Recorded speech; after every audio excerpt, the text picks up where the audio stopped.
जय हिंद दोस्तों। इससे पिछली वीडियो में मैंने आप लोगों को क्लास 10th के पहला चैप्टर प्रकाश का परावर्तन का तीन भाग करा दिए हैं। आज जो है चौथा भाग है, तो 1 से लेकर के 73 तक क्वेश्चन करा दिए हैं। आज देखने वाले हैं 74 से लेकर के 100 तक। तो चलिए वीडियो पर बनी रहे शुरू से अंत तक। और वीडियो अच्छी लगी तो चैनल को सब्सक्राइब करें, वीडियो को लाइक करें और शेयर करें। चलिए स्टार्ट करते हैं। 74 नंबर में क्वेश्चन क्या है कि दर्पण में सभी दूरियां कहाँ से मापी जाती है। यानी दर्पण में सभी दूरियां कहाँ से मापी जाती है। तो दर्पण में जो सभी दूरियां मापी जाती है ध्रुव से मापी जाती है। कहाँ से मापी जाती है? ध्रुव से। तो 74 नंबर का भी आंसर सही हो जाएगा। तो ये 75 नंबर का क्वेश्चन कहता है कि आपतित किरण की दिशा में मापी गई दूरियां मानी जाती है। तो देखिए यहाँ पे आप पढ़े होंगे चिन्ह परिपाटी ऐसे, ये मूल बिंदु रहा, नहीं ये मूल बिंदु रहा। तो आपतित किरण जब इधर से इधर की ओर आ रही है तो आपतित किरण की दिशा में मापी गई दूरियां होता है, क्या होता है? पॉजिटिव होता है। आपतित किरण की दिशा में मापी गई दूरियां धनात्मक होती है। तो 75 का भी आंसर सही होगा। चलिए देखते हैं 76 का। इनमें से कौन सा कथन असत्य है? यानी ये जो 4 ऑप्शन दिया गया है इसमें से कौन सा ऑप्शन गलत है, असत्य है, उसको चुनना है, ठीक है ना। तो देखिए दर्पण हमेशा छोटा प्रतिबिंब बनाता है, यानी उत्तल दर्पण हमेशा छोटा प्रतिबिंब बनाता है, ये तो सही है। लेकिन ये आंसर होगा नहीं, क्योंकि निगेटिव क्वेश्चन का निगेटिव ही आंसर होगा। यहाँ पे असत्य कह रहा है, गलत कह रहा है, तो 4 ऑप्शन में से हमको गलत ही ढूंढना है। तो ये तो अवतल दर्पण केवल वास्तविक प्रतिबिंब बनाता है, नहीं, अवतल दर्पण आभासी और वास्तविक दोनों प्रकार के प्रतिबिंब बनाते हैं। तो ये तो गलत है। तो यही आपका आंसर करेक्ट हो जाएगा। तो 76 का भी आंसर सही होगा। अगला है 77 में परावर्तन का दूसरा नियम लागू होता है। परावर्तन का जो नियम लागू होता है आपका दोनों प्रकार के परावर्तन में होता है, यानी नियमित परावर्तन में भी होता है और विसरित वाला में भी होता है। तो मतलब यहाँ पे दोनों प्रकार के परावर्तन में परावर्तन का दूसरा नियम लागू होता है। तो यहाँ पे 77 का आंसर सी बन जाएगा, दोनों प्रकार के। 78 का देखिए, यदि m बराबर -3 है तो प्रतिबिंब की प्रकृति क्या होगी। कहता है कि जब m का मान -3 होता है ना, तो उसका जो प्रतिबिंब की जो प्रकृति होती है वो क्या होगा? वास्तविक, उल्टा एवं बड़ा होता है। वास्तविक, उल्टा एवं बड़ा होता है। तो 78 का भी आंसर सही हो जाएगा। यदि प्रतिबिंब का आकार वस्तु के आकार के हमेशा बराबर हो तो आवर्धन m का जो मान होगा, देखिए m बराबर जब 1 आता है तो तभी प्रतिबिंब वस्तु के आकार का बनता है। तो यहाँ पे m बराबर 1 होना चाहिए। तो 79 नंबर का जो होगा ऑप्शन नंबर सी करेक्ट होगा। चलिए आगे देखिए कि गोलीय दर्पण की फोकस दूरी हवा में 10 सेंटीमीटर है, उसे कांच के गुटकी के अंदर रखने पर उसकी फोकस दूरी क्या होगी। तो देखिए गोलीय दर्पण की फोकस दूरी हवा में अगर 10 सेंटीमीटर है तो कांच में रखने पर जो है फोकस दूरी पर कोई इफेक्ट नहीं पड़ेगा। तो 80 नंबर का जो करेक्ट आंसर होगा 10 सेंटीमीटर ही रहेगा, ठीक है ना। 81 नंबर का देखिए प्रश्न कहता है कि एक व्यक्ति अपने चेहरे से 5 सेंटीमीटर की दूरी पर एक दर्पण रखता है जिससे उसे अपना चेहरा बहुत बड़ा और सीधा दिखाई देता है, वह दर्पण है। देखिए अवतल दर्पण ही ऐसा दर्पण है जो प्रतिबिंब को, यानी वस्तु का जो प्रतिबिंब होता है उसका बड़ा करके दिखाता है। तो 81 नंबर का भी आंसर करेक्ट होगा, अवतल दर्पण। 82 नंबर का क्वेश्चन है कि एक बस के पीछे से आ रही कार का प्रतिबिंब बस के साइड मिरर में बहुत छोटा और तेजी से पास आता दिखता है। तो वह दर्पण कौन सा गुण प्रदर्शित करता है? तो वह दर्पण जो होगा आभासी प्रतिबिंब बनाएगा। कैसा प्रतिबिंब बनाएगा? आभासी एवं वस्तु से छोटा। तो ये आपका 82 नंबर का जो है बी ऑप्शन करेक्ट होगा। 82 नंबर का क्वेश्चन क्या कह रहा है, देखिए। खतरे के संकेत के रूप में लाल रंग का प्रयोग होता है, जबकि दर्पणों में इसका प्रभाव नहीं पड़ता है परावर्तन के संदर्भ में। तो 83 नंबर का जो आंसर इसका बनेगा ए, इसका प्रकीर्णन सबसे कम होता है। इसका प्रकीर्णन सबसे क्या होता है? कम होता है। तो 83 नंबर का ये ऑप्शन करेक्ट होगा। चल आगे देखिए। 84 नंबर का देखते हैं कि समतल दर्पण में एम्बुलेंस उल्टा क्यों लिखा जाता है? समतल दर्पण में एम्बुलेंस उल्टा क्यों लिखा जाता है?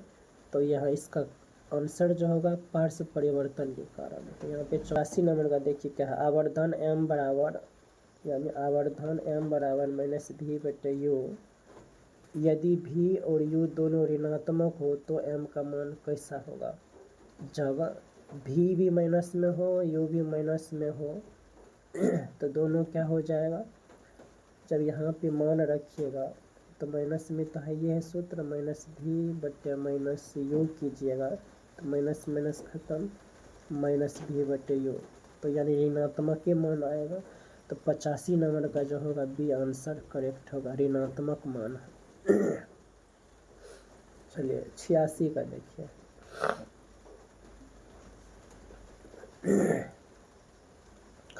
यदि किसी दर्पण का वक्रता केंद्र से ध्रुव P से 40 सेंटीमीटर दूर पर बाईं ओर है तो उसकी फोकस दूरी चिन्ह सहित क्या होगा? नहीं, तो यहाँ पे फोकस दूरी जो यानी 40 सेंटीमीटर दूर बाईं ओर है ध्रुव से। मान लीजिए कि एक यहाँ पे एक दर्पण बना लीजिए, ये अवतल दर्पण बना लिए, ये आपका ध्रुव हो गया, ये फोकस हो गया और ये वक्रता केंद्र होगा। तो ध्रुव से 40 सेंटीमीटर, वक्रता केंद्र से ध्रुव से 40 सेंटीमीटर, यानी यहाँ पे यहाँ से यहाँ जो है 40 सेंटीमीटर दिया गया। इसका मतलब होगा आर दिया गया है 40, हमको फोकस दूरी निकालना है। तो फोकस दूरी क्या होता है? आर का हाफ होता है। तो 40 का हाफ कितना हो जाएगा? माइनस का 20 सेंटीमीटर। तो 86 नंबर का हो जाएगा बी आंसर करेक्ट, माइनस का 20 सेंटीमीटर। चलिए 87 में देखिए, अवतल दर्पण का फोकस ज्ञात करते समय यदि छात्र पर्दे को थोड़ा पीछे खिसका दे तो प्रतिबिंब कैसा होगा? तो ये जो धुंधला हो जाएगा, प्रतिबिंब कैसा बनेगा? धुंधला बनेगा। चलिए आगे देखिए 88 नंबर का देखिए, कहता परावर्तन के प्रयोग में यदि आपतन कोण आई का मान जो है, आपतन कोण आई का मान 45 डिग्री है तो आपतित किरण और परावर्तित किरण के बीच का जो कोण होगा कितना होगा? तो ये आपका जो है 90 डिग्री हो जाएगा। कितना हो जाएगा? 90 डिग्री हो जाएगा। यहाँ पे देखिए क्या बताया, ऐसे एक समतल दर्पण है, यहाँ पे अभिलंब है, ये आपतित किरण होगा या परावर्तित किरण होगा। तो कहता है क्या आई, तो इसका मान ना 45 डिग्री है। इसका मान कितना है? 45 डिग्री। तो कहता है कि आपतित किरण और परावर्तित किरण के बीच का कोण, अगर ये 45 डिग्री है तो ये भी 45 हो जाएगा। और दोनों पूछा जा रहा है यहाँ से यहाँ, तो कितना हो जाएगा? दोनों को जोड़ लेंगे 90 डिग्री। तो 88 का भी आंसर करेक्ट होगा। चलिए आगे देखिए, प्रकाश की किरण और प्रकाश पुंज में क्या अंतर है? प्रकाश की किरण एक रेखा है, जबकि पुंज किरणों का समूह। ये आंसर सही है।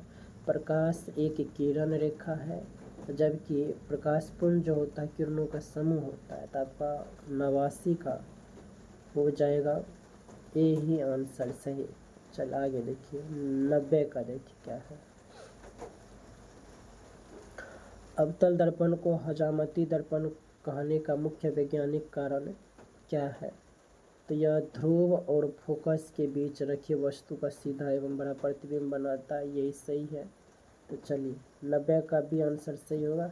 91 नंबर का क्या है क्वेश्चन, देखिए अवतल दर्पण और उत्तल दर्पण के मुख्य फोकस में क्या अंतर होता है, यानी अवतल दर्पण और उत्तल दर्पण के मुख्य फोकस में क्या अंतर होता है।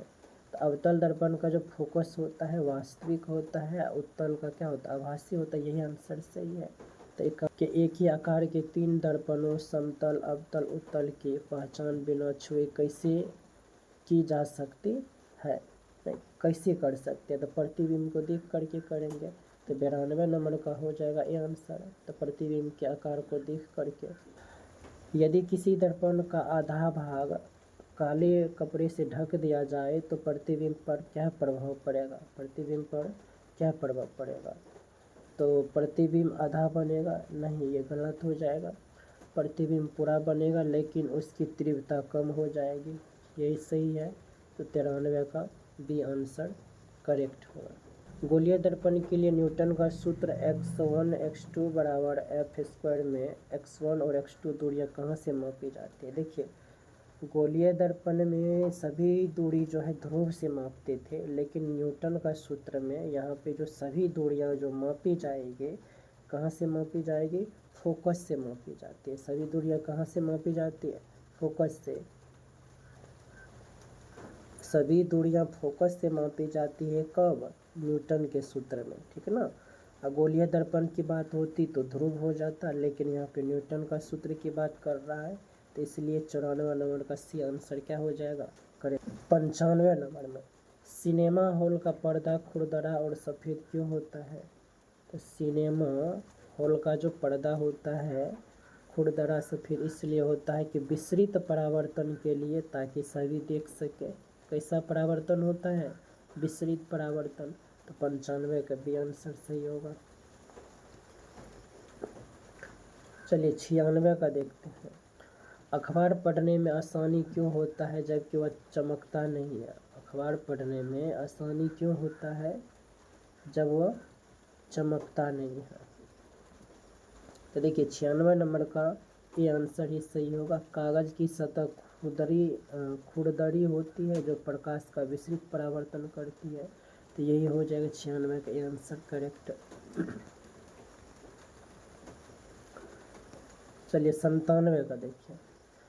अवतल दर्पण के लिए 1/v और 1/u के बीच खींचा गया ग्राफ कैसा होगा, यानी 1/v एवं 1/u के बीच जो खींचा गया ग्राफ होगा कैसा होगा, ये आपका सरल रेखा होगा। कैसा होगा, सरल रेखा। तो 97 नंबर का ये आंसर करेक्ट होगा। चलिए आगे देखिए 98 नंबर का देखिए क्या है। 98 में समतल दर्पण की वक्रता त्रिज्या r का मान होता है। तो समतल दर्पण की वक्रता त्रिज्या r का मान होता है कितना, अनंत। 99 का देखिए। परवलयिक दर्पण का उपयोग कहाँ किया जाता है। जो पैराबोलिक मिरर है उसका उस दर्पण का उपयोग कहाँ किया जाता है। देखिए आप लोग डिश एंटीना और सौर भट्टी देखे होंगे तो उसमें किया जाता है। तो डिश एंटीना और सौर भट्टी में किया जाता है। तो 99 का भी आंसर सही होगा। चलिए अगला देखिए 100 नंबर का। प्रकाश क्या है, प्रकाश क्या है, एक कण है कि तरंग है कि ऊर्जा का रूप जो दृष्टि की संवेदना जगाता है, ऊपर क्वेश्चन है। प्रकाश क्या है, तो ये प्रकाश एक कण भी है, तरंग भी है, ऊर्जा का रूप भी है, यानी इनमें से सभी। तो 100 नंबर का जो आंसर हो जाएगा डी।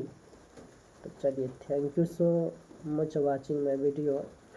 आज आपका प्रकाश के परावर्तन चैप्टर 1 क्लास 10th के सभी क्वेश्चन चैप्टर नंबर 1 का करा दिया गया है 1 से लेकर के 100 तक। तो आप लोग चैनल को सब्सक्राइब जरूर करें। आप लोग